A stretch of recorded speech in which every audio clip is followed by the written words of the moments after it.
Skoro sam umrao, sam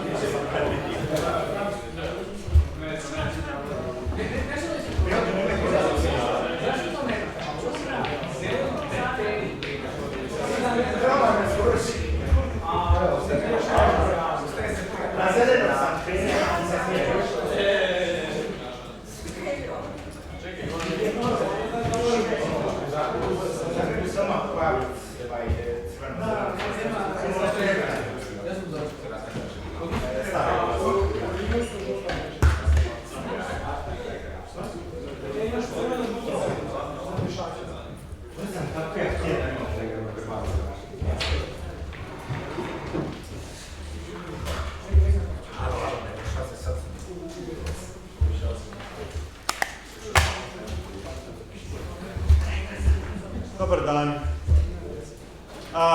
Evo, idemo dovršiti naš semestar sa ovom zadnjom primjenom naših valova, elektromagnetski valovi. Radit ćemo optiku. I prvo što ćemo pogledati je jednostavna modifikacija, isto ovako samo na prste više manje, onog što smo radili u vakuumu, nekako proširiti na širenje elektromagnetskih valova u nekom materijalu. Znači, prošli put smo upoznali elektromagnetske valove u vakuumu, vidjeli smo električno polje, kako se ponaša magnetsko, u smislu okomiti, smjer širenja, kako izgleda impedancija itd. Nabasili smo na dvije stvari zgodne veličine. Prvo smo imali omega je CK, dakle disperzijska relacija, a C je brzina svjetlosti u vakuumu koja je imala veze sa ovim konstantama iz elektriciteta i magnetizma, korijen iz epsilon 0, mi 0 puta K.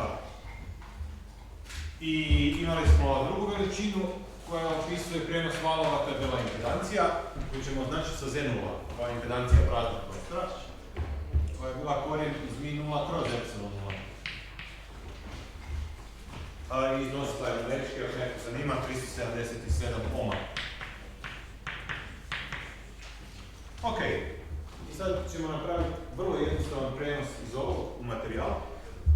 Tako da kažemo, ovo su posljedica postojanja električnih i magnetskih polja. Kad imamo električno i magnetsko polje u materijalu, to sve obično opisujemo jednom jedinom konstantom.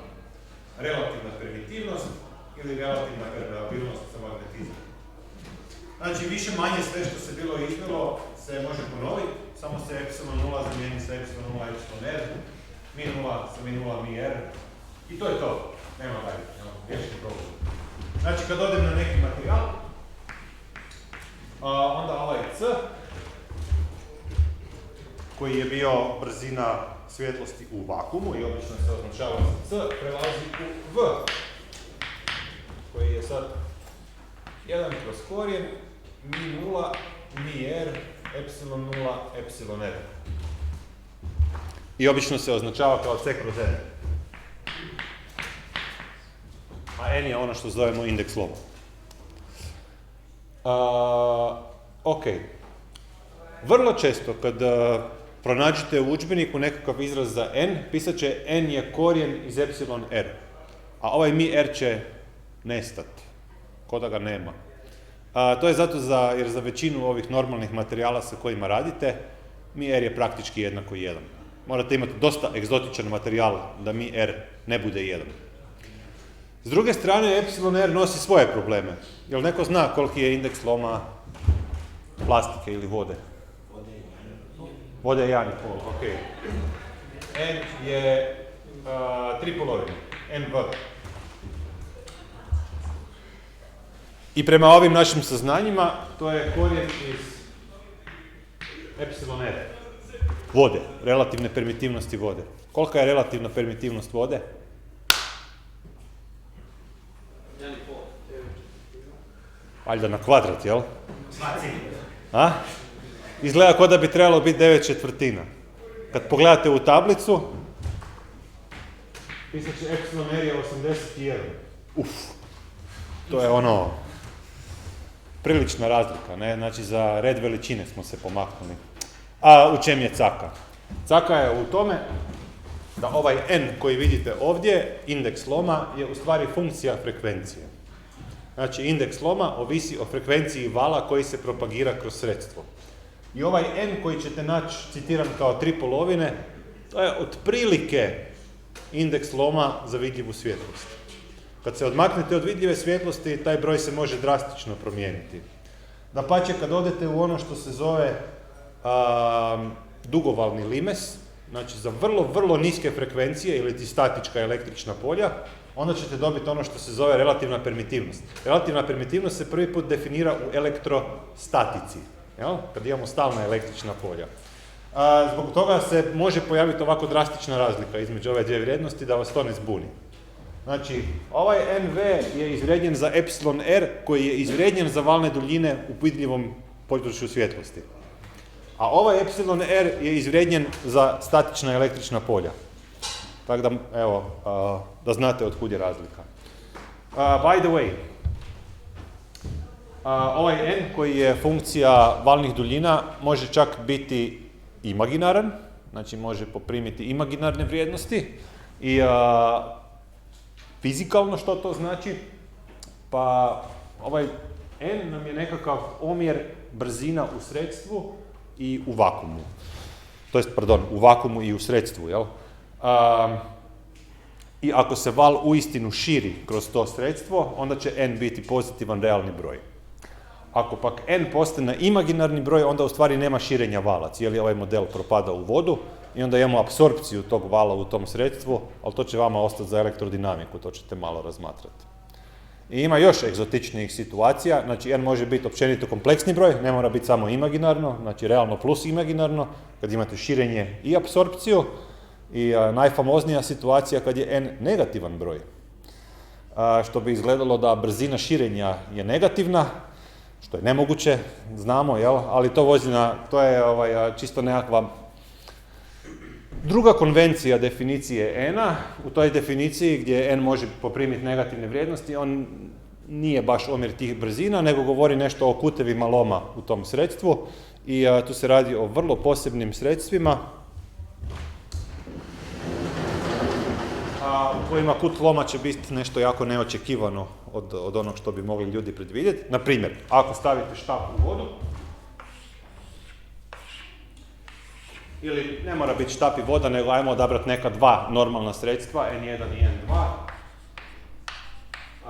i onda ako stavite ravan predmet i gledate svjetlost koja dolazi, onda će on obično izgledati ne ovako, nego slomljeno prema okomici ili od okomice, ovisno o tome koje je sredstvo optički gušće. Znači izgleda ovako nekako. Ali ako je n negativan, onda se može desiti da je slomljeno s druge strane okomice. Ovako. Znači ovako mi izgleda predmet kad je u tom sredstvu. A brzina širenja onda ovisi o apsolutnoj vrijednosti od n. Ok. Dobro, tako da uzmite sve to u obzir kad uzmete neki n koji se navede u tablici, to je nekakva prosječna vrijednost za valne duljine. Čak i ovi efekti tipa rasap svjetlosti koji vidite, koji može nastati na nekom staklu ili duga, znači kad vidimo rasap svjetlosti na kapljicama, sav taj rasap svjetlosti, znači razlaganje na boje nastaje upravo zbog toga jer je n funkcija od omega i onda se različite boje lome pod različitim kutevima. Dobro.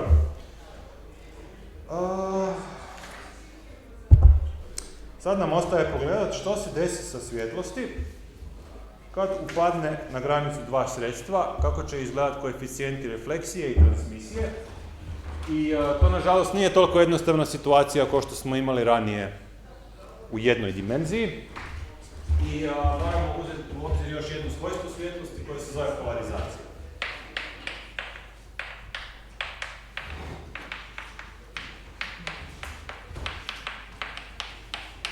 Polarizacija svjetlosti prema definiciji dogovorno je to smjer titranja električnog polja.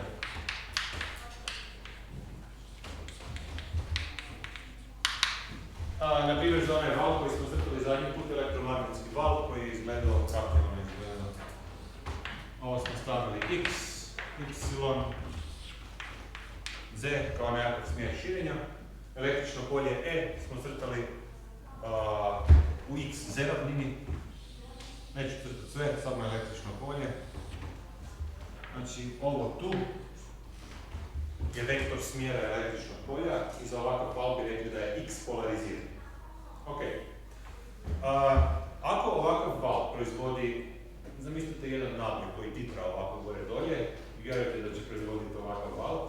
Znači, ako takav val proizvodi ovakav naboj koji titra gore dolje i titranje se ne mijenja u vremenu, onda izlazni val će uvijek biti polariziran u smjeru x. Takve valove zovemo linearno polarizirane. Duž jedne linije. Linearno.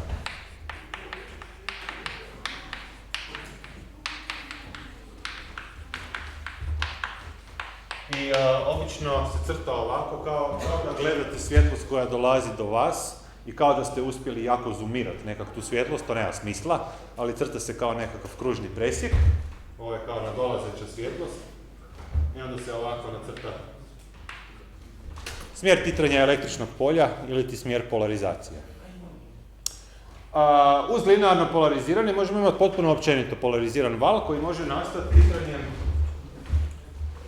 pa možda ne nužno jednog elektrona, iako može jedan elektron proizvoditi u prostoru neku čudnu krivulju, pa izbacivati valove koji su polarizirani ko zna kako.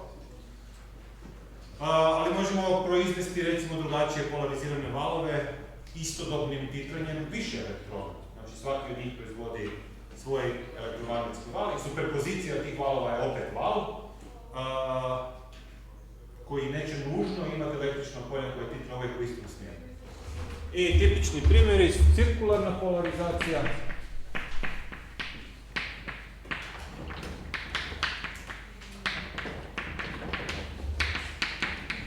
i eliptična, ok.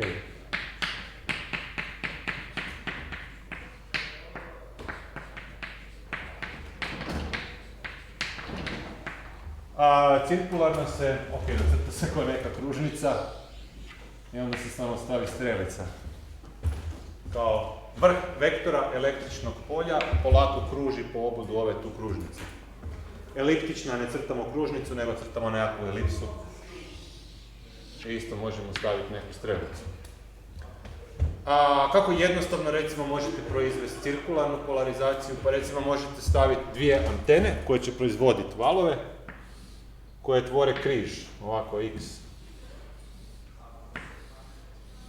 I sad zamislite jedan elektron ovdje i oni istodobno titraju, samo ovaj titra u x smjeru, ovaj titra u y smjeru, istim frekvencijama. I ako pogledate kako će izgledati električno polje za val koji se propagira u ovom smjeru, on će biti superpozicija istovremeno x i y, ali x i y u svakom trenu imaju istu amplitudu, zato je ovi titraju istim frekvencijama. I dobit ćemo cirkularno polarizirani val na kraju. Eliptično, ako je jedno od ovih malo promijenim dimenziju u odnosu na drugo, to će biti to. Ok. Pogledat ćemo par pokusa. Prije nego ispričamo nešto malo više o polarizaciji, jer su fora. Možemo ovo spustiti.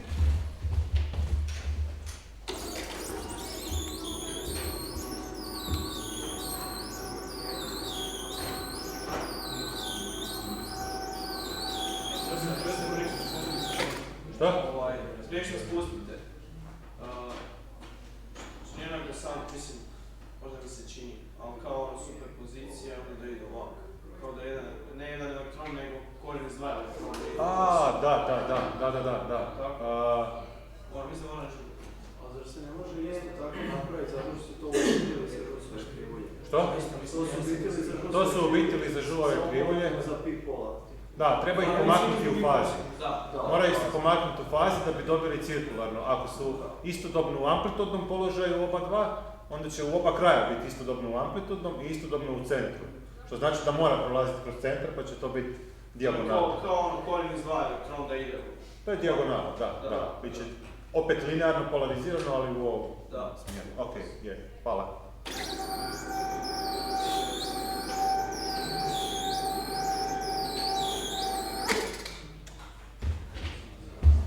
Vidimo da li ovo radi. Radi, super. Svjetla. Ok, pogledat ćemo znači par pokusa sa polarizacijom. Prvo se moramo pitati uvijek od polarizacije kakav je izvor svjetlosti. Postoji izvori svjetlosti koji daju unaprijed polariziranu svjetlost, znači koja uvijek titra u istom smjeru. I postoje izvori koji daju nepolariziranu. Nepolarizirana znači u stvari jednako polarizirana u svim smjerovima.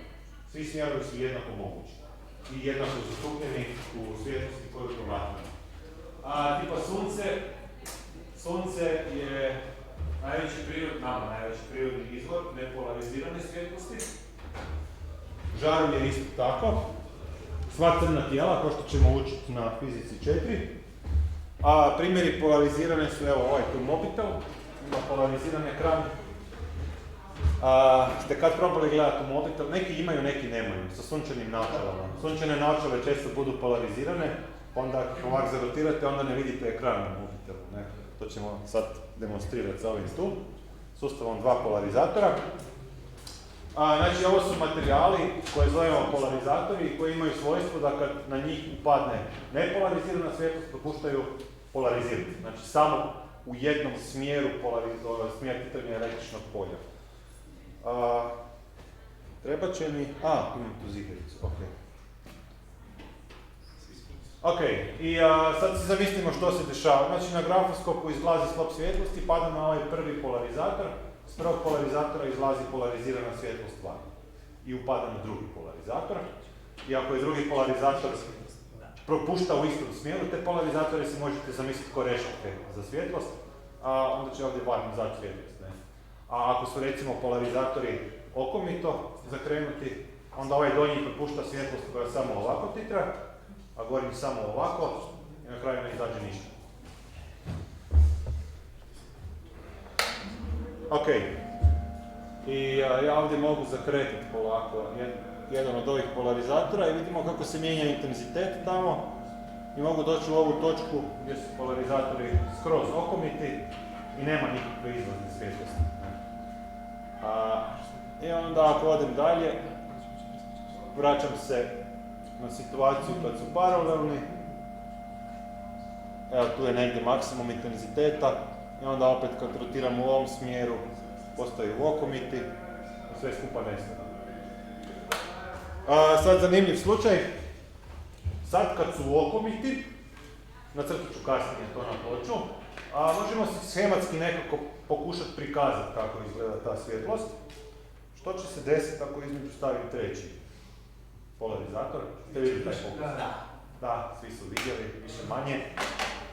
Znači kad stavite treći polarizator između, onda možete postići da se ponovno vidi svjetlost, iako su ova dva okomita.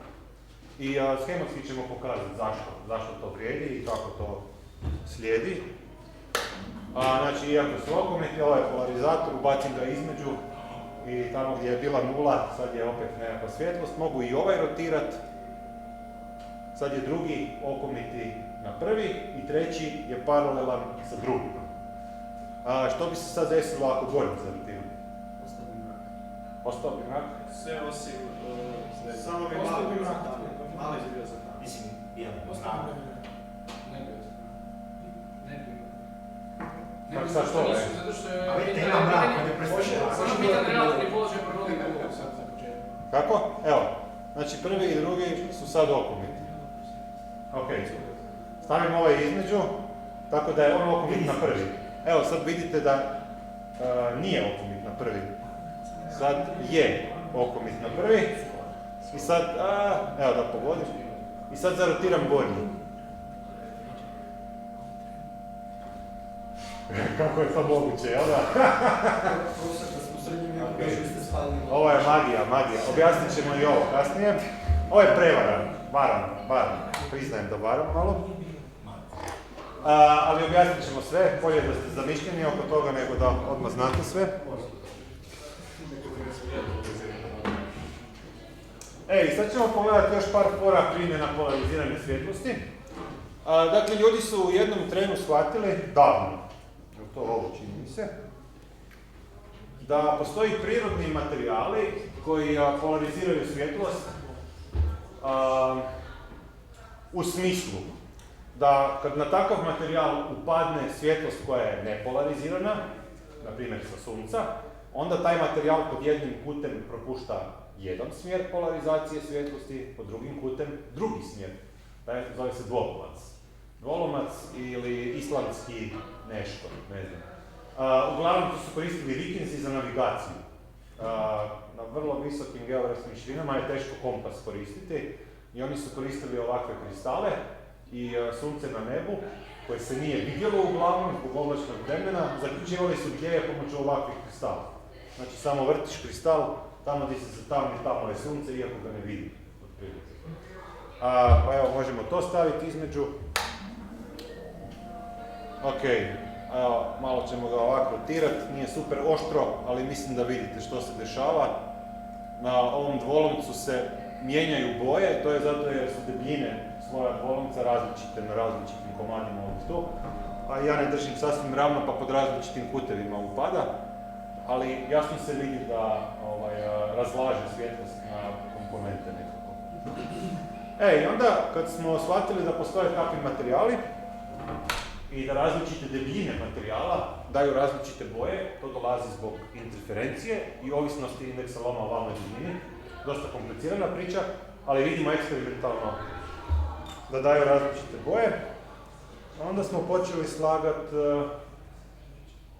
ajmo vidjeti, onda smo počeli slagati vlastite izloške od takvih materijala. Ajmo prvo ovo zacrniti, pa ubaciti ovo unutra, pa ugasiti svjetla. Ok.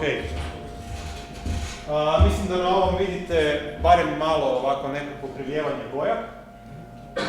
Ovo je jedan efekt u kojem materijali koji su plastike i te plastike kad se naprežu utječu na polarizaciju svjetlosti koja kroz njih prolazi.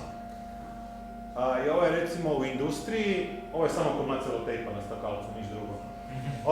Ovo je u industriji jedan način da se vidi gdje materijali doživljavaju naprežanje, ako su tipa plastični. NPR, ovo je komad pleksiglasa najobičniji, i ako stavim komad pleksiglasa vidim gdje je napregnut, unutarnje naprezanje ima, ako ga stisnem rukama onda vidim kako se naprezanje miče iz ovog materijala, znači gdje je veće, gdje je manje. Ili ovaj je tanji pa ga je lakše napregnut, to. Pa vidite gdje je kao opterećenje najveće. Ok, onda možemo pogledati ovo. To samo plastika radi? Samo, ne samo, mislim ima puno vrsta plastike. Mislim samo polimer. Uglavnom polimerni materijal, da. Ovo je isto različite debljine slojeva, nisam skroz siguran kojeg kristala. Evo, kad ga nanesete u različitim debljinama, onda možete izolirati različite valne duljine. I onda ako možete ovo, onda možete i sličice raditi sa time. Ne da se. Evo. Da vidim što je ovo. Ovo ja mislim da su samo isto kristali kalcita. Dobro. Ovo je broj 62. Naša maskota od nekad.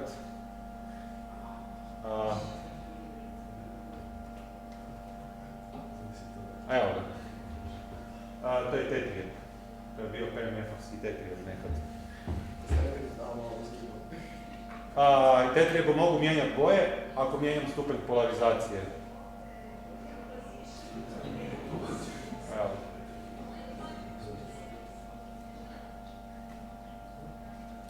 Fora je, jel da? I imam još nešto jako staro, ali mislim da je isto samo kristal kalcita. Da, ok. Ok, pa ajmo probati malo objasniti barem par ovih pokusa. Da vidimo što se tu desilo.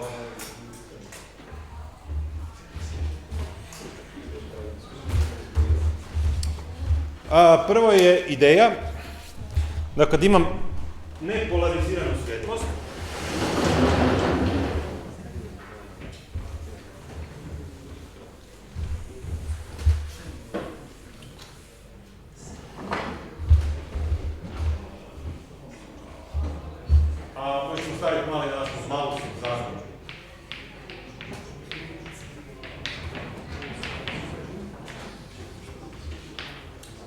Znači, prvo je nekakva ideja da kad imam nepolariziranu svjetlost, opet ponavljam. To samo znači da upatni svjetlosni snop ima smjer titranja električnog polja koja je za svaki val koji dolazi uz tog snopa nasljednična. Dakle, električno polje za jedan val može stajati ovako, za jedan ovako, pa ovako, pa ovako, itd.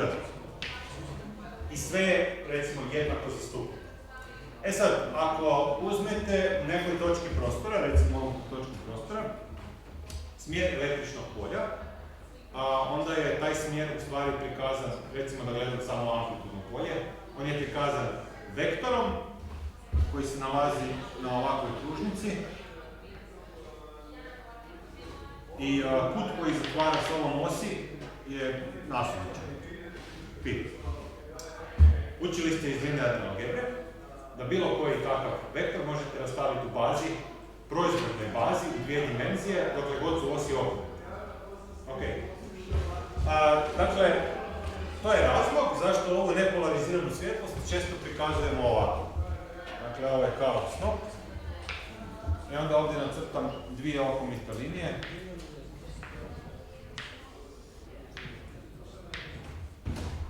I ovo je kao nekakva oznaka za nepolariziranu svjetlost. Ovdje je pravi kontakt između njih. I sad si zamislim da ovo upadne na nekakav polarizator koji se obično crta ovako. I taj polarizator, na primjer, neka ima os polarizacije koja stoji ovako. Os polarizacije znači smjer električnog polja koji polarizator propušta. To pak sad znači da ova komponenta, znači svi valovi koji imaju komponentu titranja u ovom smjeru će proći tamo, svi koji su okomiti na to neće proći. Ili drugim riječima, nakon ovog polarizatora smjer titranja je ovako. Sad ona greška koju si često svi zamisle je da su prošli samo valovi koji su gledali u ovom tu smjeru. Ne. Naprimjer, ako je postojao neki val koji je dolazio i ima električno polje nekako, ne znam, ovako. To. Onda se ono može napisati kao superpozicija sva polja, jedno od kojih je paralelno sa osim polarizatora, jedno koje je okomito. I komponente ćemo dobiti iz ovog tu kuta theta. Znači, ako je ovo os polarizatora, ovo je smjer titranja električnog polja, ovo je kut theta, onda ovaj E mogu rastaviti na dvije komponente, ovo tu je E kosinus theta, ovo je E sinus theta. I kroz polarizator onda prolazi ovaj E kosinus theta. Tako da, u načelu, svi valovi prođu kroz polarizator, osim ovog koji je baš striktno okomit na os polarizator. Ali za svaki val se izvuči samo neka komponenta, ova tu, E kosinus theta. Ali nakon polarizatora je smjer titranja sigurno ovako. Ok, dobro. Što se sad desi ako stavim drugi polarizator?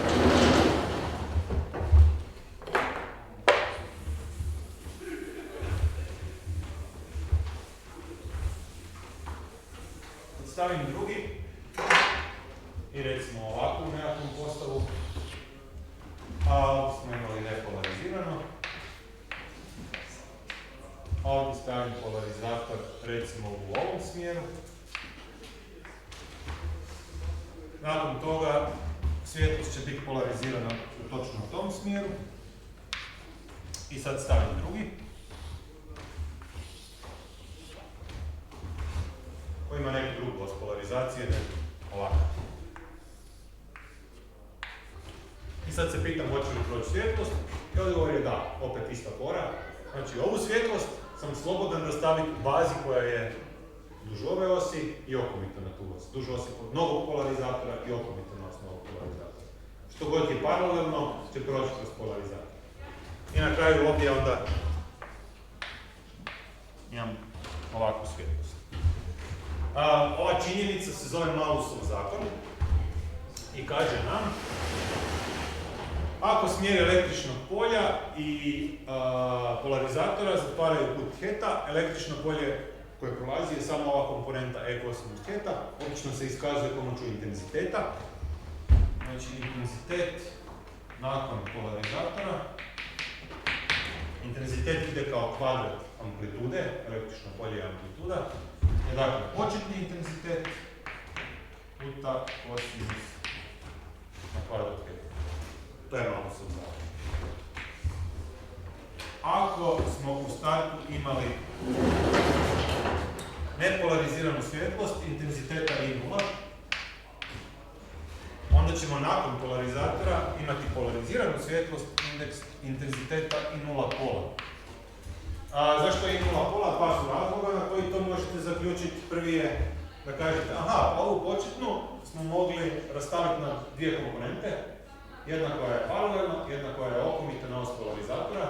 Obzirom da su sve orijentacije jednako vjerojatne, pola ih mogu staviti u ovaj smjer, pola u ovaj smjer i točno pola će ih proći. A drugi način je da gledate ovaj tu zakon i kažete svi putevi heta su jednako zastupljeni u početnoj svjetlosti koja upada unutra, tako da ono što će ovdje proći je prosjek po svim putevima. I onda možete izračunati koliko je to. Znači, putevi možemo uzeti od 0 do 2pi, zašto ne? No, ono što prođe je integral, to jest 1 kroz 2pi, integral od 0 do 2pi I 0 kosinus kvadrat heta, z heta. To kad izračunate je 1 pola. I 0 pola. To je više ovako formalno matematički obraz. Dobro, ovo nam ujedno daje objašnjenje što se desi ako su osi ova dva polarizatora okomite. Znači kad prođe svjetlost kroz prvi polarizator je polarizirano u jednom smjeru, ako stavite okomito ništa ne prođe. Ujedno daje objašnjenje što se desi ako između stavim treći polarizator. Znači sad imamo ovako nešto.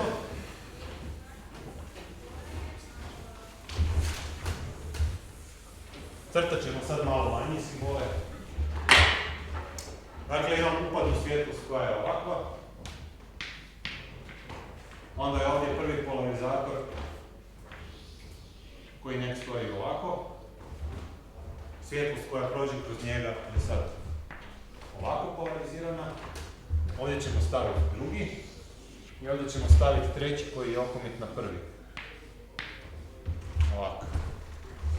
Znamo da kad drugog ne bi bilo, dolaskom svjetlosti na ovaj tu manje je nula. Nema ništa ne prolazi. Ali ako ovdje sad stavim neki koji je ovakav, onda opet ovo mogu napisati kao zbroj toga i okomito na to. Sve što je paralelno s ovim prođe tuda. Sad ovo mogu napisati kao zbroj toga i okomito na to i onda će stvarno van proći nešto. Tako da, ovi objekti, osim što ih možete zamisliti kao da filtriraju neku polarizaciju, možete ih čak zamišljati kao da rotiraju smjer polarizacije. Jer smo krenuli s jednim smjerom, nakon njega završite s drugim, doduše s manjim intenzitetom, jel? Uvijek, ali ste uspjeli zarotirati, izvući van sve ove koji su zarotirani. Sad slijedi onaj ključni problem. Kako je bilo moguće da ako imam ovo, pardon, ispričavam se, ovo i ovo, da na kraju ipak ima neke svjetlosti. Dva su odgovora. Ovo što mi crtamo se zove linearni polarizatori.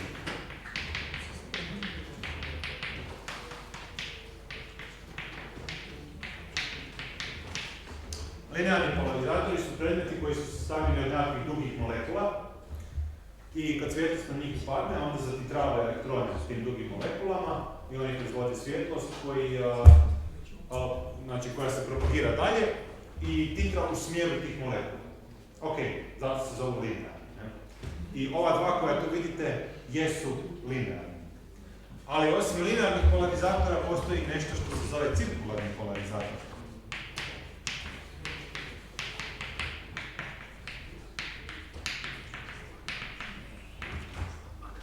tehnologija između cirkularnog polarizatora je katastrofalno kompliciranija od linearnog polarizatora. I ovo tu je cirkularni polarizator. Evo, piše tu circular polarizer. Cirkularni polarizator, znači kad ubacite unutra na njega nekakvu svjetlost, van vam izbacuje cirkularnu polariziranu svjetlost. Tako da, prevara je bilo misliti da je ovaj tu okomit na onaj tamo. Ne? Dakle, ovaj tu je u stvari cirkularni polarizator i on će u sebi uvijek imati neku komponentu u ovom smjeru i onda ćemo stvarno na kraju dobiti van nekakvu svjetlost. Ali ima i drugi razlog. A drugi razlog je da mi gledamo savršene polarizatore, a ni jedan polarizator nije savršen. Dakle, imamo još činjenicu nesavršenosti.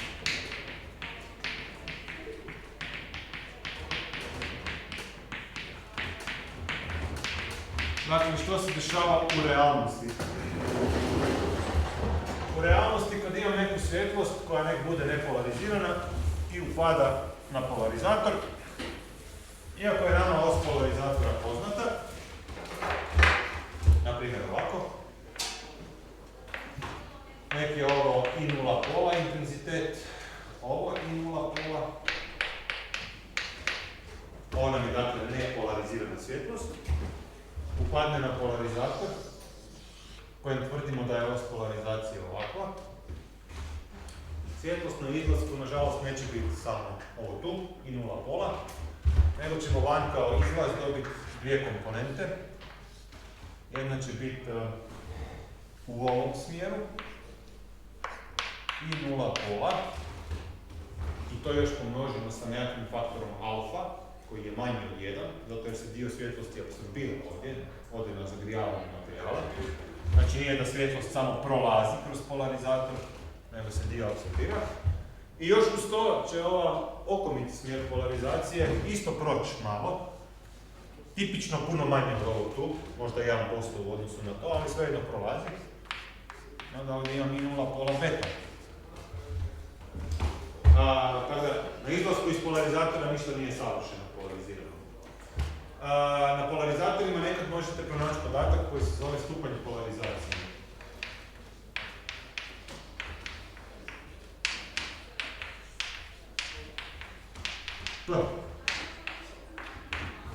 Stupanj polarizacije je, ajmo ovako napisati, potpuno općenito, i paralelno, minus i okomito, kroz i paralelno, plus i okomito. Ovako. Zašto ovako definiramo stupanj polarizacije? Pa pogledajte ovu svjetlost koja je ovdje izašla van. Ona ovako izgleda. Znači, ovo tu nam je i paralelno. I imam nekakav i okomito. Ovako. Ova svjetlost se može napisati alternativno, kao zbroj dvije vrste svjetlosti. Jedna je ona koja ima ovu komponentu u okomitu i istu takvu komponentu paralelnu, plus, i sad od ove oduzmem ovu paralelnu komponentu jer sam to kao ukrao iz toga paralelnog dijela. Znači ovo ćemo skratiti za toliko i dobijem nešto ovako. I sad kažemo, ovo je nepolarizirano, jer titra je jednako u oba smjera. Ovo je potpuno polarizirano, titra samo u jednom smjeru. I onda stupanj polarizacije nam kaže koliko je polarizirano, a to je bilo ovo minus ovo tu, ali ovo je isto kao i ovo, pa je to i paralelno minus i okomito, kroz ukupni intenzitet. I paralelno plus i ok. Tipični stupnjevi polarizacije koje ćete naći na ovim modernim polarizatorima budu prek 99%, tako da to jako dobro funkcionira, ajmo reći. Dobro, zašto smo uopće uvodili ove pojmove sa polarizatorima? Zato jer nam su potrebni za refleksiju i transmisiju između dva medija. Nažalost, kao što ćete vidjeti.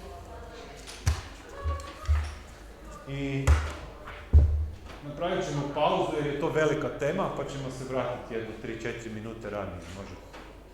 Ok.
Znači kad se gleda, teško je to za zamisliti, ali možemo naći animacije pa pokazati. Ali ideja je kao, ako gledam linearno polariziranu svjetlost i ovaj vektor polja, on će samo ovo raditi. Ali ako gledam ovaj cirkularni, on doslovno kao da kruži. Znači u jednom trenutku. Znači u vremenu se mijenja. Vremenu se mijenja, da. Ali to se desi tako da, da,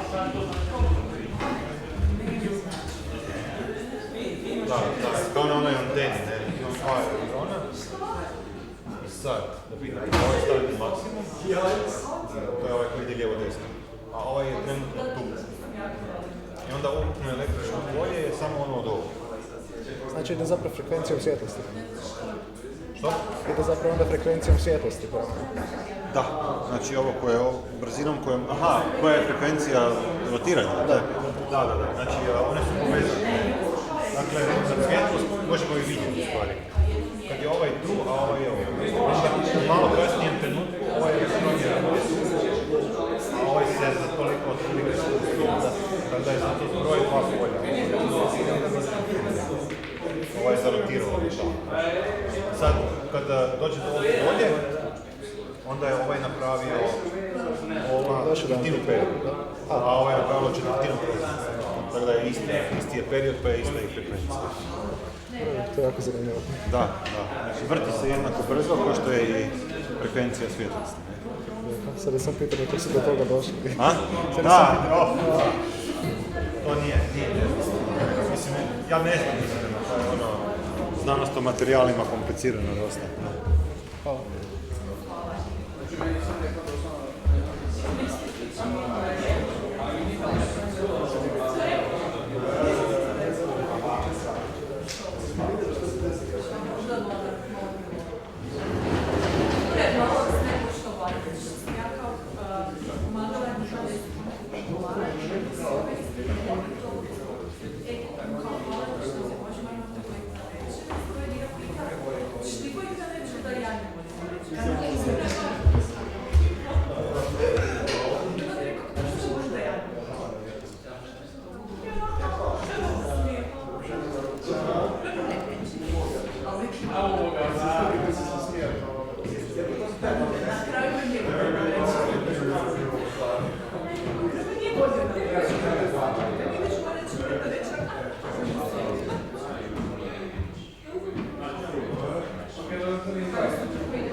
Ako ja nekako slučajno vam neću sad smetati.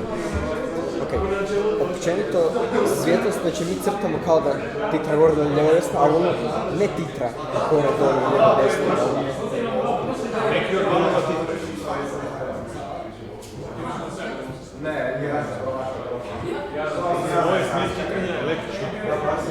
Da, to je vektorsko. To znači da ja stanem u neku točku u prostoru, tipa ne znam, ovo neke granice između te točke, whatever, ne? I sad tu upada svjetlost.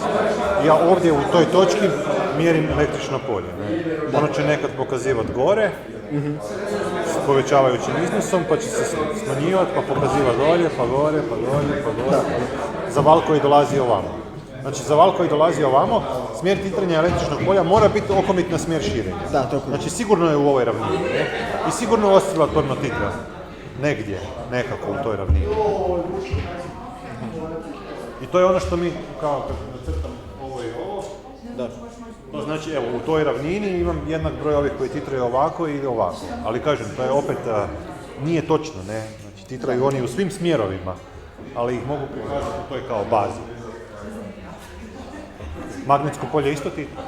Samo je uvijek oko mi to i na smjer širenja. Ako je električno polje ovako, magnetsko polje je ovako. Ne?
Wave. This visualization shows a beam of light propagating. Imagine putting a screen at a fixed location together to create new polarization states.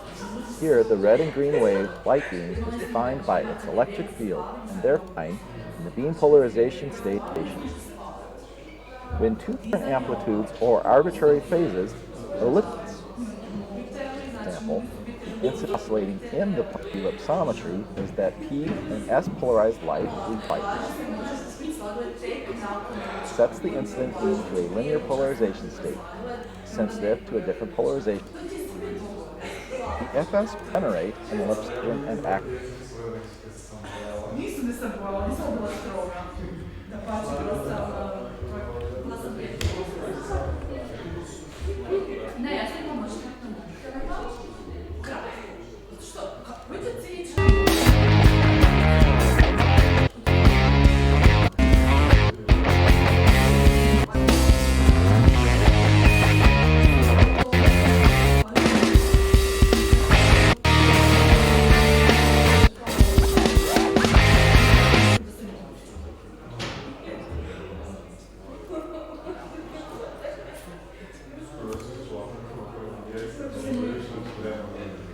Component of the field that is oriented along the transmission axis. In general, is advanced by 180 degrees relative to the component along the slow axis. The field is shifted any amount of rotated along the fast axis.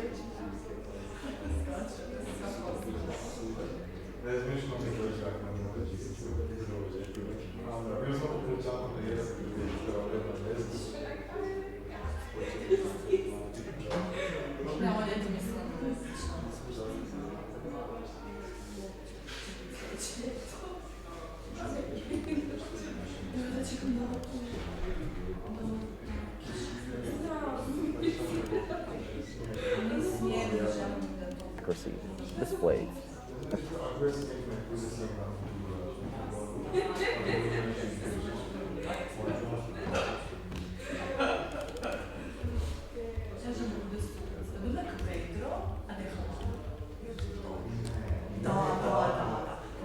Može biti hladno, zima, ali je vedro, da je sunce, da je njeri. Kak ti? Na temelju ovog, kak ti stiš? Pa je dobro, ja sam spala sam se. Mislim se, ovo mi je teško se da. Tjera da dođe. Dobro, nama nije. Ne, meni ne, ja sam baš shvatila da meni proljeće najljepše uoči. Što je to? Dobro, tad nije rođendan, to je istina.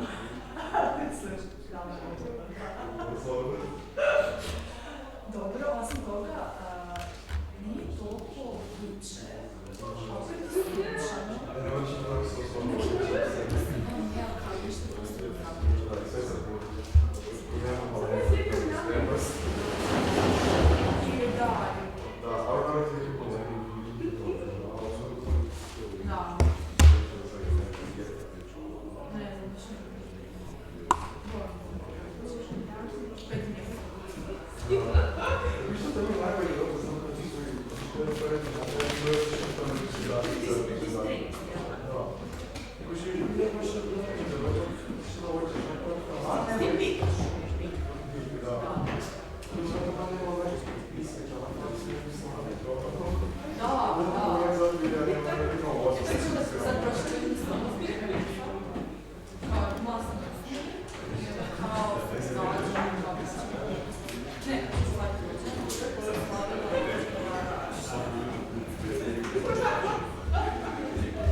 Onda pretpostavljam valjda da su potrošili, a pretpostavljam da onda antene koje primaju su rezonantne na ovom i onda kad dolazi signal tita antenu, što mi onda mjeri?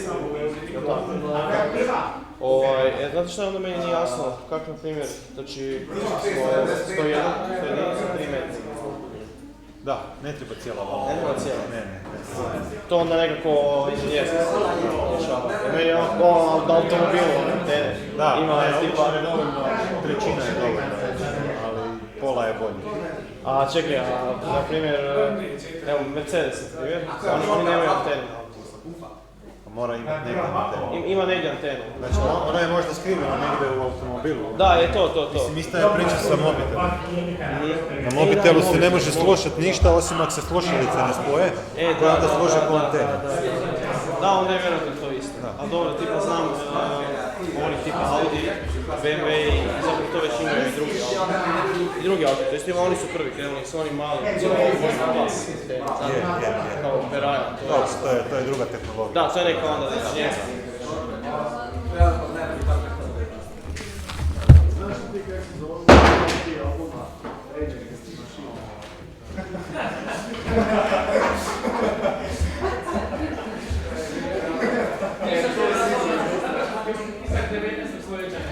Da, to je šibenskog snatera koji dalje živi. Bornajskog zapravo je, znam, ja sam sjedio. Ja sam već dobro pričao. Zato se nisam kažem, znači da vam može staviti da bi sjedio. Ne, pa si kad se još ono kako se radi.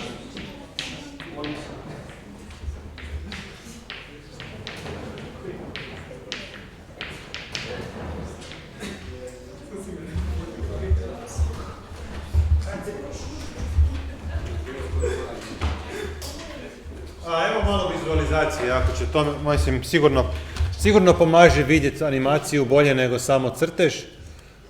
Jel ovo ima zvuk? Mislim da nema. Znači ovdje imamo par animacija ovih elektromagnetskih valova. Ovo što piše EZ i EY, pa se misli na jedno jedino električno polje, ali vi si možete zamisliti dva izvora, jedan od kojih proizvodi polje duž ove Y osi, jedan kojih proizvodi polje duž Z osi. Ista stvar, ne? Evo i sad imamo recimo ovu situaciju. Ovo su sad prikazana titranja duž ove dvije osi i sad se pojavila zelena strelica koja pokazuje ukupno električno polje. Ovo je recimo slučaj linearne polarizacije. Mislim da će se možda i od naprijed prikazati u nekom trenu, možda i ne. Ali možete primijetiti da ova zelena strelica samo smanjuje i povećava svoj odmak od ravnoteže, ali se uvijek nalazi na istom pravcu. Znači to je linearna polarizacija. Mislim da će sad biti još jedna, ok, a ne. Evo, znači pomaknuto faza za četvrtinu, to je onih pi pola što smo upravo pričali. I ovdje, ako se sad gleda ukupan vektor električnog polja, onda će on u stvari rotirati po kružnici. Uvijek ima isti iznos, ali radi rotaciju po kružnici. I sad kad stanete naprijed, evo ovako, onda vama izgleda, mislim ne izgleda, nego je, ne, onda vektor uistinu rotira po nekakvoj kružnici, to zovemo kružna polarizacija. Ako su amplitude ovih EY i EZ različite, onda bi to proizvelo eliptičnu polarizaciju. Ovdje Valić ima još evo nešto slično. Ovo je malo duži video, ima još stvari iza ovog što nas zanima, što nećemo pogledati, ali čisto da vidimo ovo. Meni je čudno da ni ovo ne može, možda je na kompu isključen zvuk. Light is an electromagnetic wave. Nije. This visualization shows a beam of light propagating towards you. Dobro, zvuk nam je nije toliko bitan. Dakle, ovdje je prikazano i električno polje i magnetsko polje. Magnetsko polje nam je nebitno za smjer polarizacije. Smjer polarizacije definiramo kao smjer električnog polja, iako smo mogli i kao smjer magnetskog polja. Znači, evo, ovo je slučaj linearne polarizacije. Imagine putting a screen at a fixed location in the beam path and watching the tip of the electric field vector versus time, as shown by the yellow ball. Znači, ako stanemo u neku ravninu i pratimo vrhove strelice, uistinu oscilira, ali uvijek duži iste linije. Waves can be added together. Evo sad je linearna polarizacija pod nekim kutem, ovo je ono što smo nacrtali dvije antene, ali koje su u fazi. I mislim da će se waves equal amplitudes are at 90 degrees out of phase. That is, the maximum amplitude of the first wave occurs when the amplitude of the second is zero. Iz toga dolazi stvari koje nisu toliko bitne. If the two waves have different amplitudes or arbitrary phases, elliptically polarized light is generated. izvest This is ovo where the veselje. term ellipsometry comes from.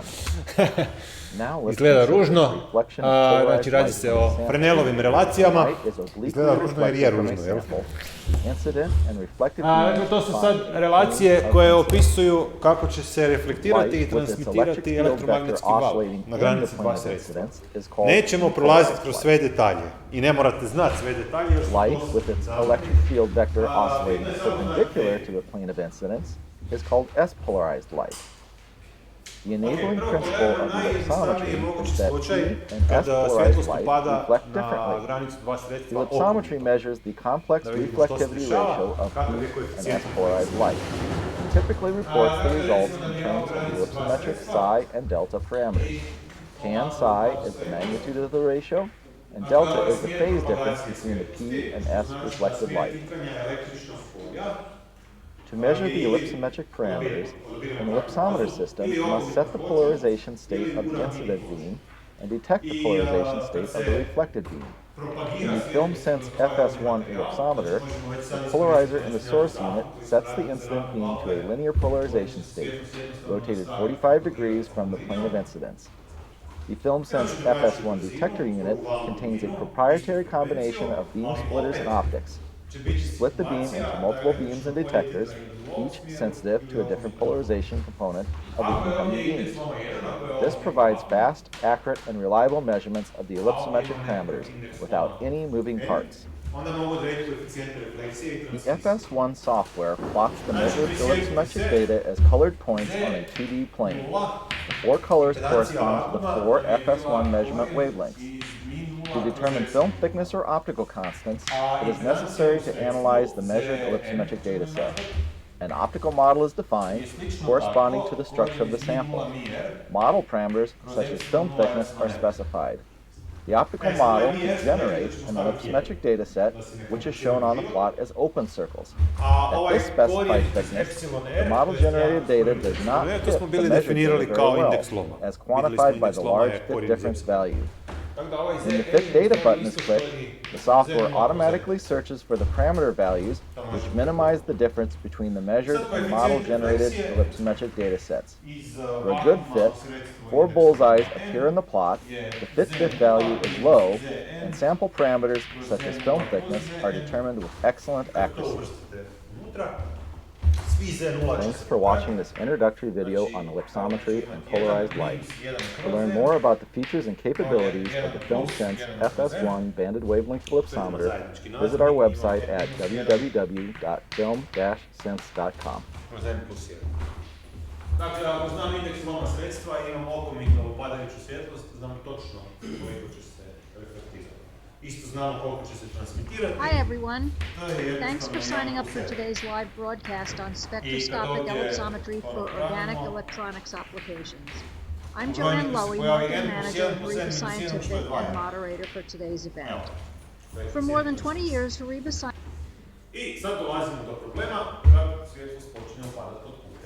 Scientific has provided a wide range of spectroscopic ellipsometers with a wavelength range from VUV to NIR and the capability to perform ex situ, in situ, inline, and large area measurements.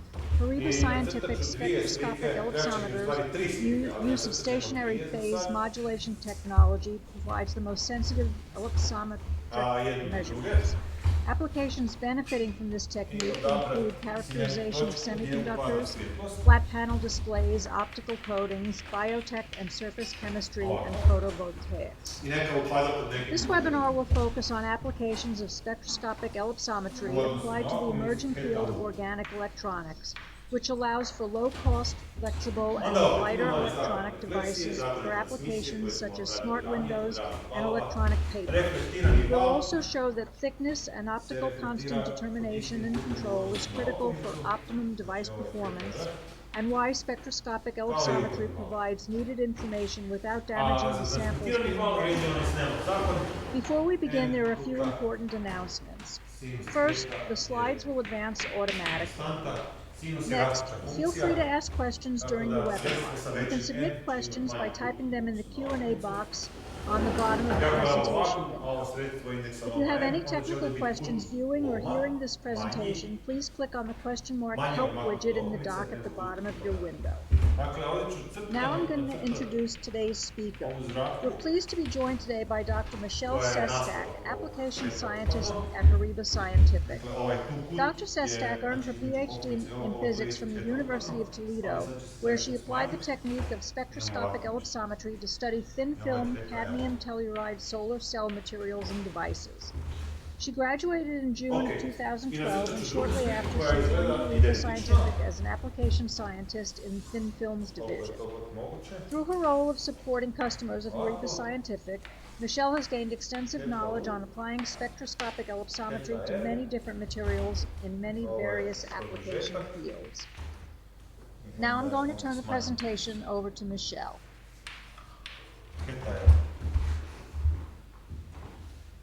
Ok, putovi su tu neke prilike. Sad zašto crtamo Hey, thank you, gdje svi? Joanne, and thank you Zato jer everyone for postoje dvije joining us moguće today. polarizacije ove zrake svijetice. I na As našoj Joanne svijet, mentioned, nažalost. Kako to? I'm going to be discussing spectroscopic ellipsometry for organic electronics applications. As a brief outline, we'll go through a short introduction to spectroscopic ellipsometry. This is more or less a basic overview for people who are not familiar with the technique. And this is going to give some idea as to what ellipsometry is and what you can use it for. After that, we'll give a short introduction to organic electronics, basically, again, what they are and how they're used in several different kinds of devices. And then we'll look at some spectroscopic ellipsometry examples on 3 different types of organic devices. So the first will be organic light-emitting diodes, organic solar cells for the second, and light-emitting electrochemical cells for the third. Finally, we'll follow up with some conclusions. So the first question to answer is, what is ellipsometry? So ellipsometry is a powerful, non-contact, and non-destructive optical technique for thin film applications. It's based on a polarization change after oblique reflection of the sample. So if you take a look at the picture on the right, we send in light of known polarization state, typically linearly polarized light, obliquely reflect off of the sample, and then at the end we end up with elliptically polarized light. And this ellipse is where ellipsometry came from. I smjer titranja još uvijek može biti okomitna ploča. So this ellipse holds information about the sample itself, and we'll see what kind of information we can get by analyzing the ellipse that comes after reflection of the sample. I ovdje u reflektiranom titra u x smjeru. Evo, tu. Ellipsometry has 2 parameters, psi and delta, and these describe that output ellipse, and they're related to the electric field and the polarization state of the light. Sva ta 3 smjera su jednaka u ovom slučaju. Ellipsometry is an indirect model-based approach. So since it's model-based, you need to have some prior information about your sample so that you have good starting values for your models. Ellipsometry can be spectroscopic or single wavelength, and in this presentation we'll focus on spectroscopic ellipsometry. And it can be used to measure thin film thickness, optical constants, and a lot more, as we'll see. So what are the advantages and of course the disadvantages of spectroscopic ellipsometry? The advantages are that it's non-destructive, non-invasive, and non-contact. There's really no sample preparation necessary. Has a quick measurement time. Točni koeficijenti refleksije i transmisije mogu se izvesti na jako dugačak i bolan način. Ovdje ima jedan način koji je preuzet iz udžbenika Feynmana, koji je zgodan, dobar vam je za zapamtiti kao trik za druge izvode slične. I Feynman se pitao ovako, mislim nije njegov izvod, ali u njegovoj knjizi se pitao ovako. To bi bilo kad ne bi bilo materijala. Ellipsometry measurements should also be confirmed with other techniques, such as low discharge, SEM, CPM, etc. i u ovom dijelu prostora tu bi postojalo... So what information can we get from spectroscopic ellipsometry? The two most common things are film thickness and optical properties.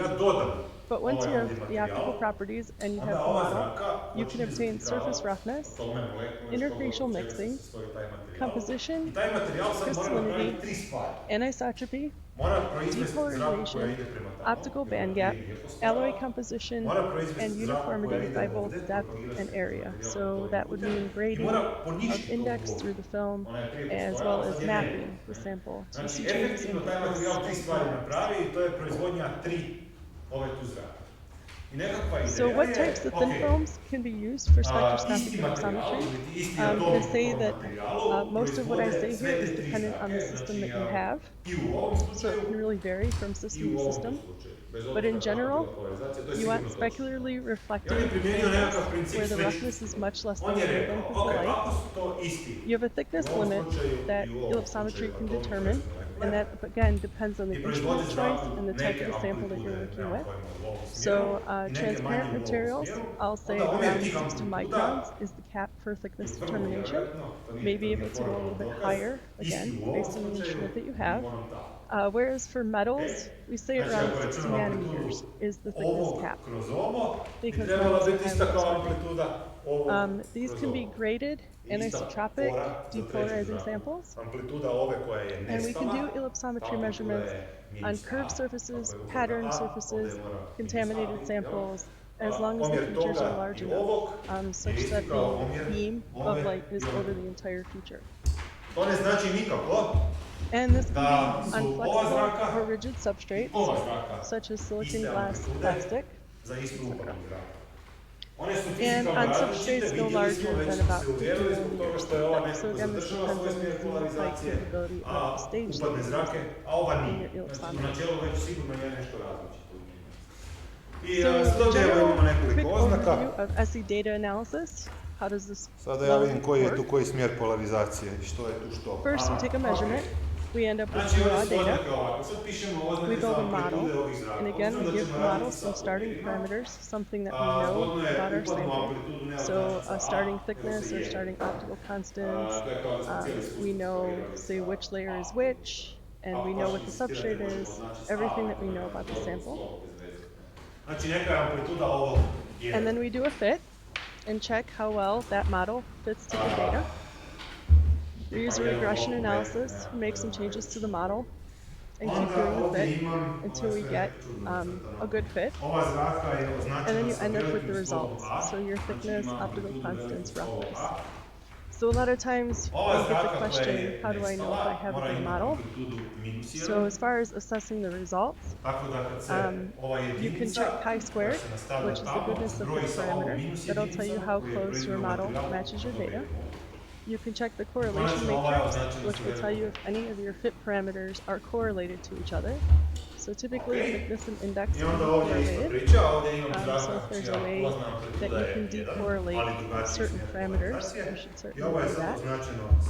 And then we check the overall thickness and index values. So we ask, are the results physical, and do the results make sense?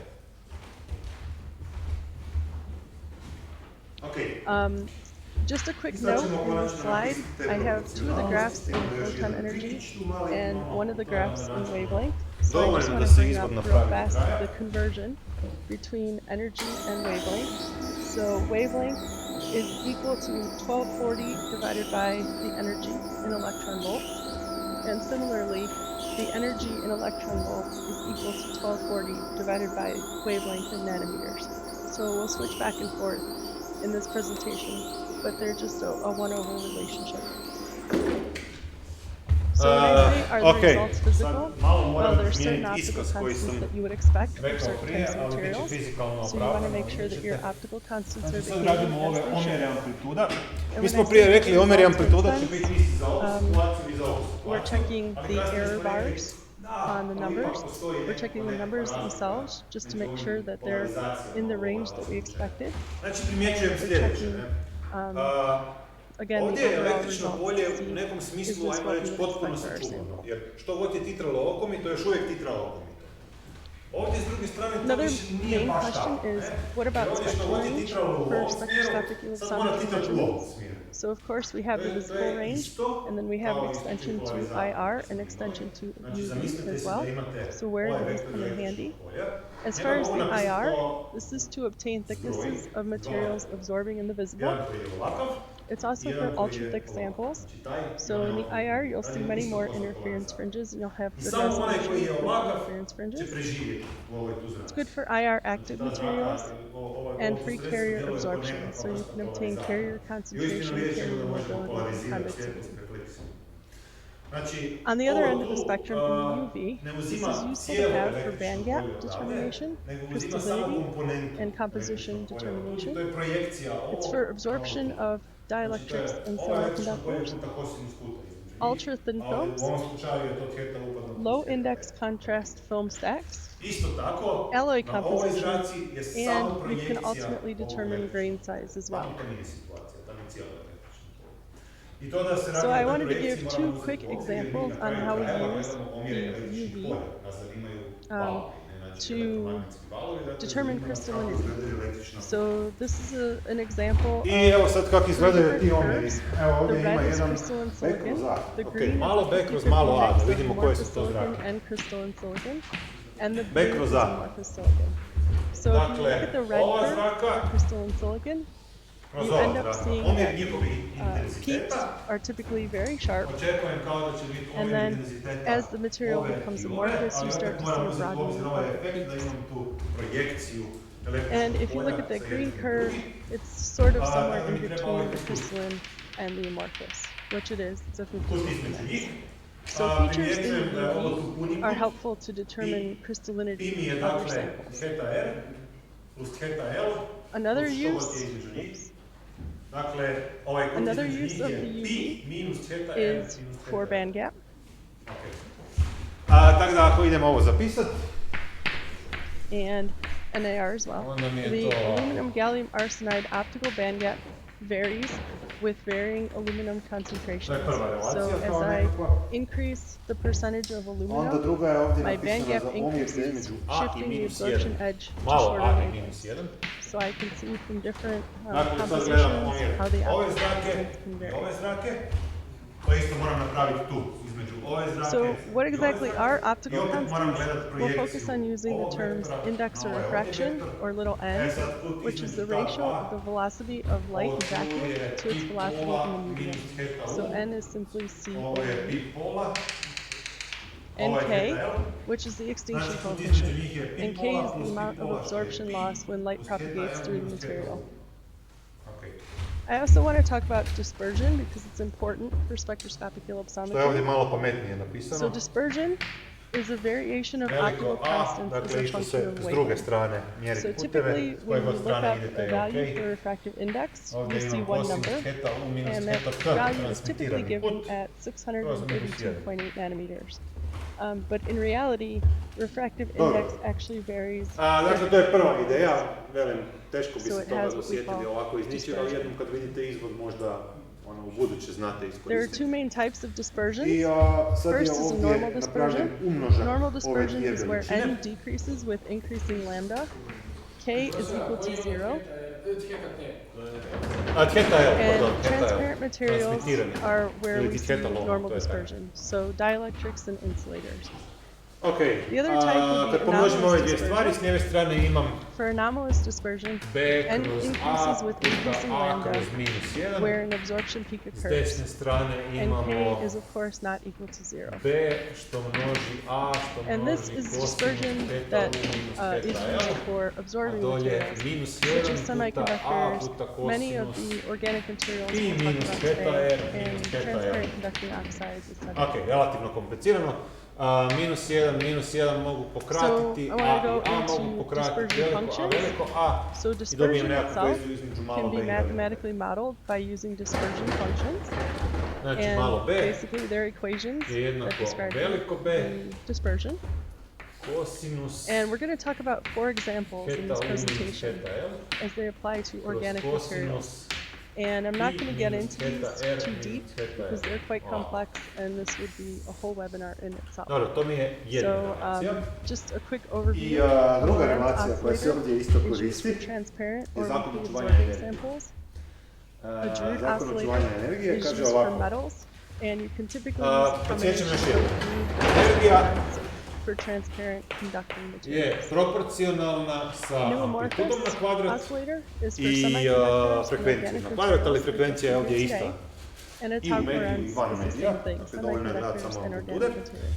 Kaže ovako, koristimo činjenicu da suma kvadrata amplituda reflektiranog i transmitiranog vala daje kvadrat amplitude upadnog vala. Sad u ovom koraku gledamo samo ono što nosi energiju kad radimo zakon očuvanja energije. So I'm going to switch over now to organic materials. What are organic materials? Basically materials composed of carbon. And there are two types that are used in organic electronics. The first is small molecule, and these are things like pentacene, ALQ3, and PCBM. And the second is polymers. And in this case, we're going to see in one of the examples a polymer called super yellow. To je ovdje napisano na malo zgodniji polymer način. P3H2 1 minus veliko B na kvadrat. So as far as characteristics of organic materials, the advantages are that eventually they will be inexpensive and have the ability to be inexpensive. They can go through easy processing. Zašto je napisano na ovaj način? These are inexhaustible materials. Zato jer ovaj veliki B mogu, ili mali B svejedno, mogu uzeti iz ove tu relacije They have mechanical flexibility and high thermal i ubaciti stability. unutra. So again, you have low temperature processing veliko with A mechanical i malo flexibility. A This is very good mogu... for flexible substrates A, and nemamo ga flexible nigdje devices. napisanog, nema ga ni ovdje napisanog u stvari. You can vary the optical and the electrical properties via doping. To je ovaj treći omjer koji nismo pisali. Where doping comes into play. Znači omjer, na primjer, And organic materials, as I kind of said already, they're ideal for large area, flexible, and roll-to-roll applications. Dakle, ista ideja kao one dvije gore. And one of the main ones is that they have sensitivity to oxygen, light, and water vapor. Cijelokupna ideja je uvrstiti sve to unutra u ovo. Of course, you can encapsulate. I kad se tu sad sva ova trigonometrija provuče van, onda konačno dobijemo malo B na kvadrat. So the cost is currently high just due to the immaturity of Dakle, the technology. još jednom. So we would hope Ovdje as unutra are stavljam developed veliko more B that kao the price funkciju will come malo down. B. Tako da, ova nepoznanica će postati funkcija So as ove far as the nepoznanice, potential for malo B. organic electronics, Omjer između right now veliko A we do i see malo organic A electronics in ćemo everyday life. izvući We see them iz ove in relacije. smartphones, televisions, A kroz minus computers, 1 in the displays, je malo A kroz minus digital 1. cameras, To je and relacija. virtual Nema reality headsets. nepoznanica uopće. Dakle, But the imamo future minus applications can be jedinicu endless. Imamo samo So drugu I've listed između just a te dvije few strane. here. Znači, sve će We're biti talking about funkcija, ovo flexible je samo smartphones, funkcija. flexible televisions, flexible computer screens. And this is where displays A can je, be već je printed gore, ova onto druga. foil. Znači, to je samo using funkcija organic theta inks, upadno i theta and volno. once printed, they can be rolled up. So you can I have te dvije kad se ubaci ovdje unutra, newspaper dobijem or konačno rollable izraz za computer, malo B na something kvadrat very koji easy ne to znam na transport. pamet. Another glasi ovako, application here sinus is na kvadrat transparent od solar theta cells on upadno Windows minus theta phones t. and laptops. So you Kroz can sinus na always kvadrat, have da, solar ok. cells also for Sinus na clothes as kvadrat well, theta upadno plus theta t. charging your devices and things like that throughout the day. Another one, electronic skin. Ako se pitamo that što je mimics malo B, human skin, and biosensors, malo B and na also kvadrat, pardon. illuminated wallpaper. Malo B na kvadrat je omjer intenziteta reflektirane i upadne zrake. So the organic electronic devices that we're going to look at Znači, in a little bit more detail ovo today je are organic light emitting koeficijent diodes. refleksije And of course, na kvadrat, there are many different jer je omjer materials intenziteta. that an organic light emitting diode can consist of. Koeficijent So refleksije we're na just going to go kvadrat through za one example. okolitu This might not be polarizaciju. the same materials that you're currently working with or plan to work with, Okay. but veliko these B na techniques kvadrat, that we'll onda see mogu here dobiti can iz be ovog applied to other materials as well. So the important information from Znači, kad spectroscopic uvrstim tu unutra, oscillometry for opet these ima OLEDs is trigonometrije, thickness puteva of i optical čudesa, contents. And the što materials ispadne we'll be tangens looking na at kvadrat. are ALQ3, NPB, and copper thiophthalate. Theta upadno minus theta t kroz tangens na Second kvadrat. device will be organic solar cells. The important Theta information upadno from plus spectroscopic theta T. ellipsometry here will be thickness, optical constants, Veliko B na composition, kvadrat index je rating, and intenzitet band gap. izlazne And we're going to look at a zrake specific za example again ono of što zovemo P3 paralelni HT smjer and polarizacije. P3M. Paralelni je kao u ploči, u And the ravnini last ploče. one will be light emitting Znači, ovo je electrochemical R. cells.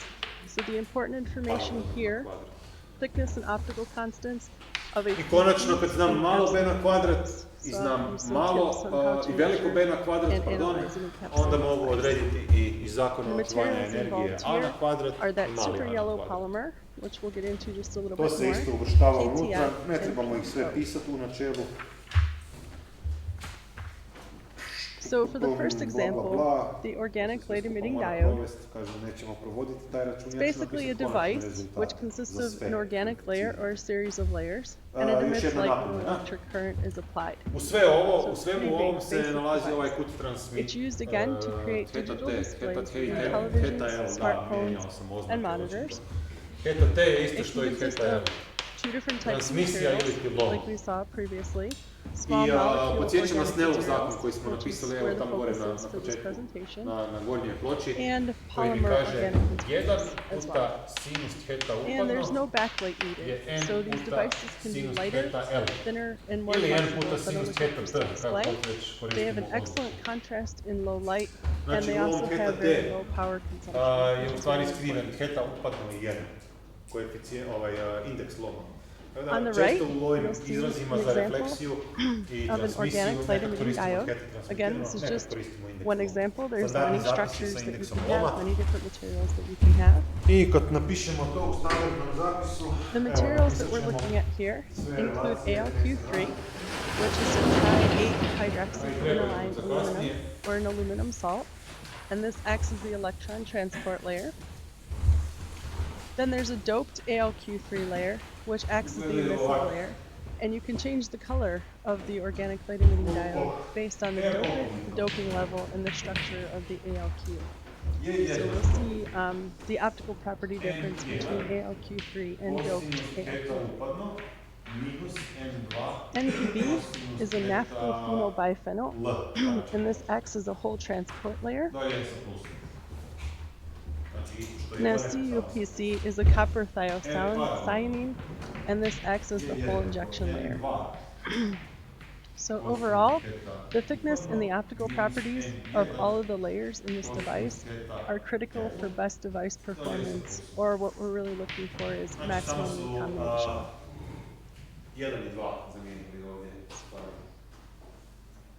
So what we're going to go through here is how to actually characterize this full device, and we're going to do it step by step. So for SE analysis of multi-layered structures, it's helpful to have each component of the device as a single layer, preferably a bulk layer, to first obtain the optical properties for each material. And this at least gives you a starting point for each material, so that your correlations in the end are reduced when you're trying to fit 5 or 6 layers. So what we're looking at here is, of course, the structure of AlQ3. And this can be a very basic sample of AlQ3 or doped AlQ3 just on glass, so very basic one-layer sample. And you can see the difference in the optical constants for the actual AlQ3, the dots, and the doped AlQ3 in the line. So you can see, as we dope AlQ3, we change the optical properties of the actual AlQ3 itself. So it's important to know these optical properties and what's actually happening with the AlQ3. For those of you who do know ellipsometry, I just want to point out some different kinds of oscillators that are used for these materials. So at the bottom of the screen, you'll see how these are actually modeled. So the AlQ3 and the doped AlQ3 are modeled based off of a multiple new amorphous dispersion. So the second step here would be to characterize the single layer NPB to determine its optical constants. Again, this is a single layer of NPB on glass, and you can see the resulting optical constants for NPB. And NPB is modeled, again, off of a multiple new amorphous dispersion function. The third step here is to characterize a single layer of copper thiocyanine to determine the optical constants again. So here's the CuPC molecule. This is CuPC on glass. And we have the optical constants of that material. And just like the others, and this is typically, you'll see a trend here, we can also model this with a multiple new amorphous dispersion function. Pitanje je ovo. To je u stvari dio What's gradiva also koje nismo important radili. for the organic vitamin diode is the ITO layer, mainly because it's inhomogeneous in depth. Tema je površinska napetost. It has an index Dakle, kako difference from the nastane bottom of površinska the layer to napetost the top of the vode. layer. I onda So je what you'll see here sličica koju is ćete naći basically you have the graded ITO layer on top of glass tim and stranicama the što već resulting je. optical constants. So the dots are at the top of the sample, the line is at the bottom of the sample. So we have some index change, a linear index change, as a function of where we are in the I onda ITO. kaže ovako. This Za ITO vodu is u also ravnoteži, modeled znači kad based ono off of a miruje na multiple stolu, amorphous dispersion, ove molekule but koje now se we've nalaze included u a tijelu Drude vode dispersion as well su for the okružene sa svim metallic stranama drugim molekulama, pa je sila na njih nula. conducting. Ok, dobro, super, ne? Ove molekule koje su na And površini, also this can be međutim, modeled also by a nisu combination okružene sa of svih strana, Lorentz nego im or fali tu Lorentz molekula gore, oscillators, tako da ih plus ovo a Drude. povlači prema dolje. So there are different ways I you can onda model these zbog things. toga nastane kao površinska napetost. Oni se povlače prema dolje. Ali to je u kontradikciji s prvom Finally, you have rečenicom. the whole stack. Jer ako na So ove this is molekule the postoji SE sila prema measurement dole, and one analysis ubrzavaju. of the entire Mislim, OLED znate, stack. Newtonovi zakoni, ne? The Ako optical ubrzavaju, constants kako je are onda all voda u fixed ravnoteži? Ono, to nešto tu ne those štima. that were already determined, I and we're ispalo basically je putting to the thickness values of the layers in to the je stack. pisalo u nekom So you'll see udžbeniku, on the right some nekom raw američkom ellipsometry udžbeniku, negdje, data ne znam, nekad and the davno. fit results. I onda je, neću And on the imenovat, left, nikog nije you'll bitno, see the ali netko thicknesses tu for sa each layer fakulteta of je the to uzeo iz tog udžbenika i upisao u Wikipediju. Ne? Što nosi dosta težine, jer piše čovjek, je ono, mislim, I'll valjda move zna što on piše. to ne, organic piše solar svašta. cells. And these are devices I onda se which to consist of a propagiralo kroz series of Wikipediju i organic okolo na layers netu da bi that došlo are designed ponovno to sad provide light natrag. absorption and Znači, charge primijetili transport smo ovo to kao da produce nema electricity smisla i kao ajmo neutrons. pogledati na Wikipediju, ne? I onda smo vidjeli da je stvarno došlo It s našeg consists of faksa. organic, Tako da electron donor, to and što acceptor pročitate na materials, Wikipediji nemojte rather than uzimati ono semiconductor PN da je junctions, sigurno as točno, in ne? traditional Čak ni ono što u udžbeniku piše ne mora biti sigurno točno, Again, jasno. they can consist of Wikipediju two ne, types of ne, ma kako. small molecule Vjerojatno još uvijek tak materials, piše nešto, such ne as znam, provjerite. PCBM, Ne? or polymer Ali u knjizi je materials, ispravljeno. such as O3.P25.19012023. Mislim da na These are ovom, thinner, na hrvatskom lighter, ne. and flexible when compared to traditional inorganic No, solar cells. Točan oblik ovih relacija na kraju krajeva nije ni bitno. Ne? Bitno je da imate koeficijente refleksije i transmisije za jedan smjer polarizacije i za drugi But smjer. again, the materials are fairly new and not as much Ono što je research has zgodno u been tim performed on them, koeficijentima so as time je goes njihovo on, ponašanje price kao to come funkcija down. ovih kuteva. I jedno ponašanje je posebno zanimljivo. So the same thing here, you have the structure for the organic solar cell.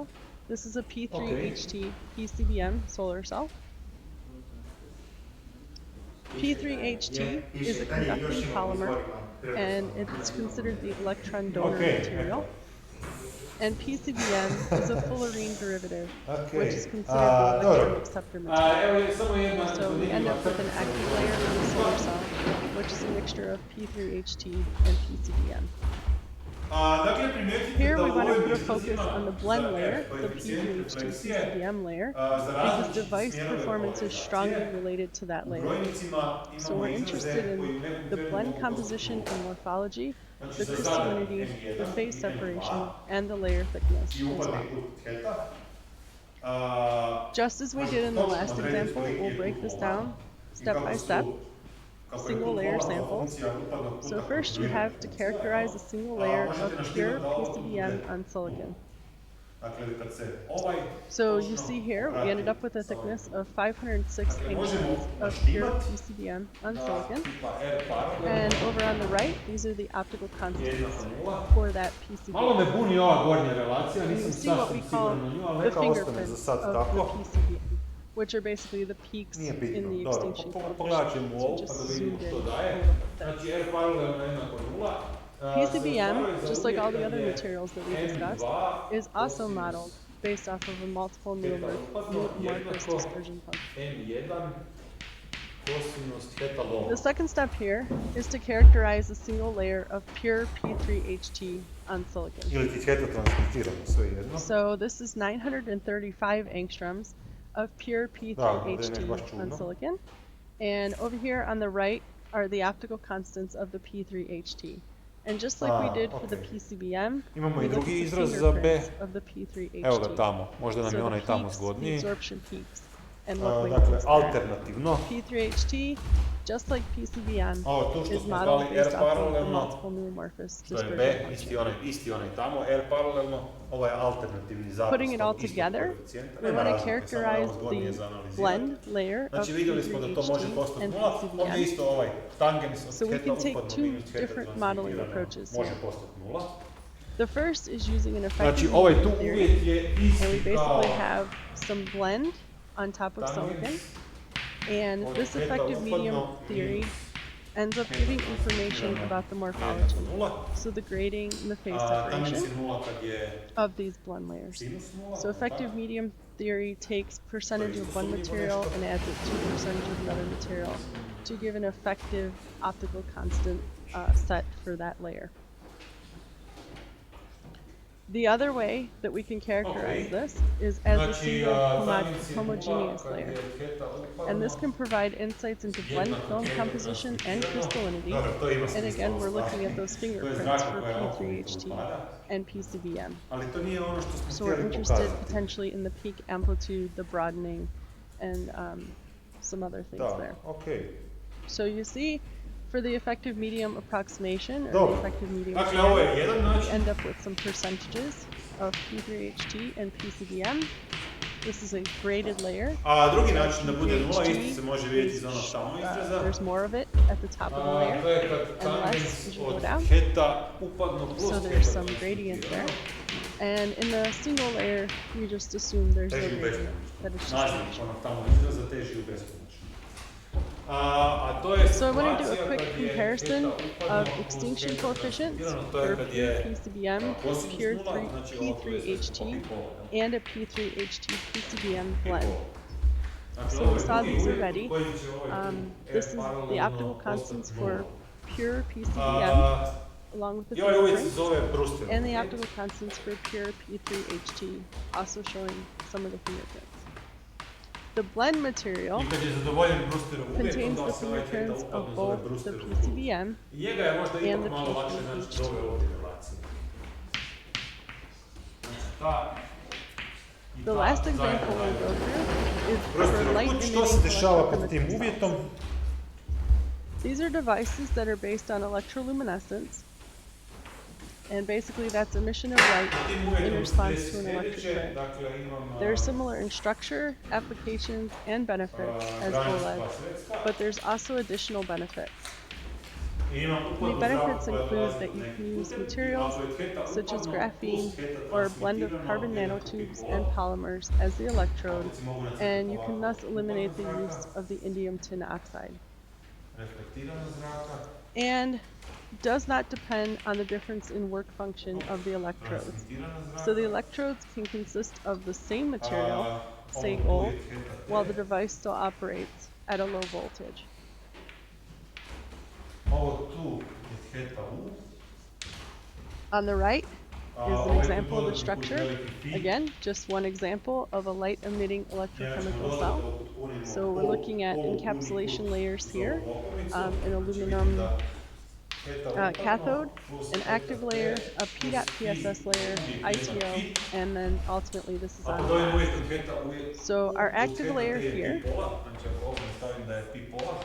is a mixture of super yellow, PEO, and KTF.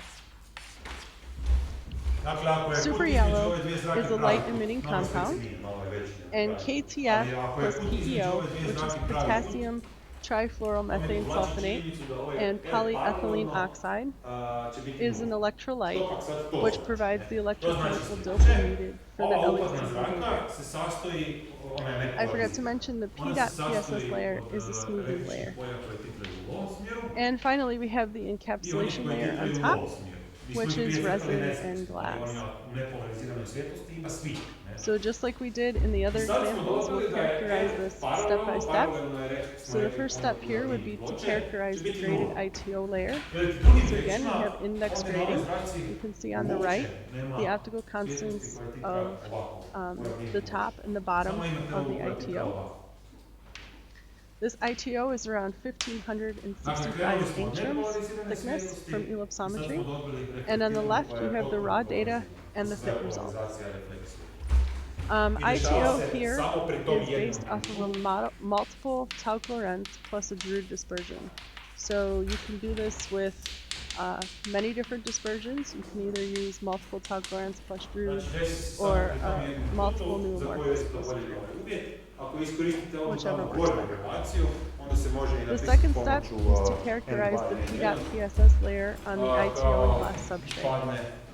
So the structure here, bottom right, is 441 angstroms from ellipsometry of P.PSS on 1,540 angstroms of graded ITO on glass. On the left is the raw data, again from ellipsometry, and the fit results based off of the model you see there. And on the right dakle, are the optical constants of fotografi this layer. se često koriste polarizatorima koji se stavljaju gore na leđu. Off of a multiple tau Lorentz plus a Drude Ovo dispersion. nam pokazuje koja je primjena tih polarizatora. Znači kad imate svjetlost sa nepolariziranog izvora, na primjer sa sunca, i ta svjetlost padne na reflektivnu površinu, na primjer na The jezero, third step here is to characterize super yellow, onda pod since we nekim don't know much određenim about super putem yellow optically. upada, će And se the super svjetlost yellow here reflektirati is on tako, top of the graded ITO, which is on top of the glass. i vi imate So on the polarizator na vašem you see the raw fotoaparatu i data možete from filtrirati ellipsometry na tu and the fit polariziranu result. svjetlost koliko god And on the hoćete. right, the Ili optical drugim constants riječima of možete super yellow. So zatamniti this is quite ili a posvijetliti complex sliku, material. koliko, ne baš koliko vas je You can see it volja, from the jer actual normalno i structure nepolarizirana of the svjetlost super dolazi do yellow aparata, ali Here we sva ova needed to koja je add surface polarizirana roughness možete ju kontrolirati. of about I to 73 istu stvar angstroms, možete recimo because raditi we na are prozorskim sensitive to oknima. some Ne? Znači, surface roughness ako imate on vanjski super izvor yellow, svjetlosti super i iza yellow okna je layer. neko, onda sa polarizatorom možete And here the vidjeti super iza yellow pod is navodnike, modeled ne? A based to off of napravite a tako multiple da tau Lorentz reflektirana dispersion, svjetlost or koja je again, you can try polarizirana multiple s filtrom neuromorphs. maknete i preostane samo ona koja dolazi recimo iz prostorije. The fourth step is to look at To je the princip PEO nekako plus rada, PTF mislim rada, on čemu ITO služe and glass. polarizatori na So we have fotoaparatima. 236 angstroms Ista priča, of PEO plus ne KTF baš ista, ali on, donekle again, ista vam se dešava u 1580 atmosferi, znači angstroms ako imam of graded ITO sunce, ne znam, on tamo glass. negdje, i And onda you ako see uzmem on the left polarizator i the gledam raw nebo data and the fit tamo results. negdje, onda And će on the nebo s right, one the strane optical biti constants of the polarizirano, mixture otprilike material, 90 stupnjeva PEO u plus odnosu na KTF. sunce. Dešava se slična So stvar, PEO ne? plus Zrak KTF, je you can sunca see koje is- ono, has quite prolazi interesting kroz optical atmosferu, constants. They're atmosfera very ih simple. reflektira, Because malo K je is drugačiji zero ovaj over the range princip that we're looking rada at. svega toga skupa, And N is ali decreasing tijekom with wavelength, refleksije or increasing i with emisije decreasing photon energy. se polarizira ta So svjetlost. this tells me that I onda možete PEO naći plus put KTF na is nebu a pod kojim je transparent svjetlost material, najviše has polarizirana, no tako su absorption radili i over ovi the range that we're vikinzi working with. sa dvolomcem, So we can znači use uvijek simple pod pravim single putem u Lorentz odnosu na oscillator liniju to gledanja model bi vam stajalo this sunce. material. Dobro, staćemo tu sa tim polarizacijama here i ono što is nam to je characterize preostalo the je blend malo layer. geometrijske i fizikalne optike i to je to. PCBM. This is a super yellow plus PEO plus PTF blend. Again,